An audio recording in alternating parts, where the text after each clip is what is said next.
Ayan tayo. Hello mga friendship, magandang umaga po sa inyo lahat. Andito rin po ako dito sa kanto ng Libertad at William Street. Natatandaan po nyo, hinanap po natin yung nagtitinda ng tao, si Mr. Joseph Maiso. Yung pangalawang vlog ko po. Ngayon po nandito po siya. At salamat sa Diyos na natagpuan po namin siya ngayon. Nagbalik pagtitinda na naman po. Kaya po sinabi ko noon na pinagpadala sa kanya ng pera, ay ngayon po may abot ko na. Ayan, ito po. Ito po siya. Interviewin ko po ulit, no, para alam nyo, no. Tay, kumusta ka na? Marami naganap sa'yo. Ito, nakakatayo-tayo naman. Ano ba nangyari sa'yo? Yung tuhod ko, hindi siporta sa katawan ko. Talaga tutumba ko. Tumba kayo. Ngayon. Kayo ba yun, nagpatingin na? Nagpatingin na ako sa doktor. Sabi nila, sa ugat. Lahat ng ugat. Oo, piktado. Kaya pala nanihina ako. Nanghina kayo. Oo. Ayun. Kayo ba nagpa-check up o na ospital? Na-hospital ako eh.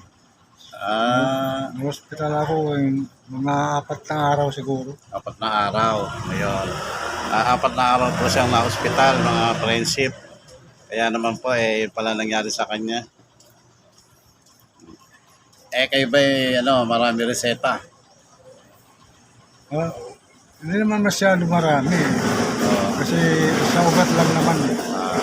Malakas yung boss niya tayo. Yun lang ay binigay sa akin ang mga reseta. Mga vitamins. Oo. Ayun. Kasi nga marami naghanap sa inyo eh. Akala ko ano nangyari sa inyo. Akala ko nga, wala na. Hindi na lakad eh. Ayun. Awa naman dyan sa kalakad kayo. Sino ba kasama nyo ng hospital kayo 4 na araw? Yung pamangking ko. Pamangkin nyo. Oo. Ayun. Di 4 na araw hindi kayo nakapaghanap buhay, tay. Wala.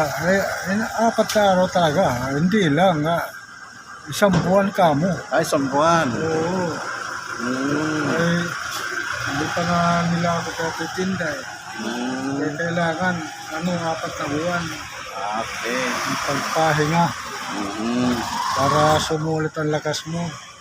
Ayun. Sabi ng doktor. So, kailangan nyo siguro na mapili. Mga reseta ba nabili nyo na? Yung iba, oo. Iba hindi pa. Hindi pa. Wala namang pambili. Sa bagay nga, medyo ano ba tinda nyo? Matumal ba ngayon o ano? Medyo, ayaw ko, matumal. Ngayon lang ako tinda eh. Sa bagay. Nakaraan ba matumal? Matumal. Matumal talaga. Ayun. Wala, hindi makabawi ng masyado. Ayun. Sino kasama nyo sa bahay ngayon? Pamangkin ko. Pamangkin nyo? Yun, Ayun. Nag-aalaga sa inyo? Oo. Ilang taon na ba yung pamangkin nyo na yun? Mga 34 yata. 34. May hanap buhay pa siya? May hanap buhay. Nasa siya ng mga basura doon sa Nangangalakal po. Nangangalakal. Ayun. So, maliit din ang kinikita nun, chap. Oo. Sakto lang din. Sakto lang din. Oo. Okay. Ngayon tayo, magpasalamat ka doon sa nagpadala ng pera sa'yo. Kasi, para malaman niya na nakarating sa inyo yung pera. Babalik pa ako sa inyo, iabot ko sa inyo yung pera, dalhin niyo yung reseta, ipanawagan natin. Oo. Sabihin niyo salamat tayo. Salamat ang tumutulong sa akin. Oo. Para makabili naman ako ng nangailangan ng gamot. Okay. Doon po sa tumulong sa kanya, mga fellowship, nagpasalamat siya at sana mapanood itong vlog na to na laking tulong din kahit hindi ganong kalakihan, malaking bagay na po para sa kanya yung naitulong ng ating ng ating naawa sa kanya. Siya po siya isang employee, babae po siya nasa kamante, papasalamat siya sa'yo. Ayan, sa tulong mo, malaking bagay na po yan. At ako naman, handa akong bumalik sa kanya kung meron pang tulong na darating. Ibibigay po natin sa kanya. Ayan. So, dadali natin yung reseta para may panawagan. Salamat. Mga lunes, dadala yun.